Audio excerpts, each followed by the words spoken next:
ტანჯვა სოციალურ ქსელებში შესვლა. სულ ერთ ბეწვანს ვაგინება. რაც არ უნდა ამან გააკეთოს ის მეორე ლანძღავს, რაც არ უნდა მეორემ გააკეთოს პირველი ლანძღავს, ეს არ შეიძლება შვილებო. ლანძღავენ სულ ერთმანეთს კაც.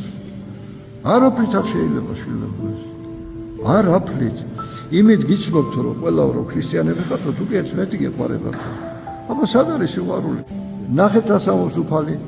ბევრი მოვა ჩემთან და მეწყიანო.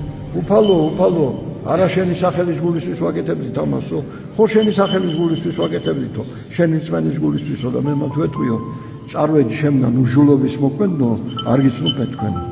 ამიტომ თქვა იმისა, რომ ჩვენ ერთმანეთს ლანძღოთ ვაგინოთო ვითომ კეთილი საქმისთვის, ეს არ გაგვამართლებს ჩვენ. არ გაგვამართლებს ჩვენ.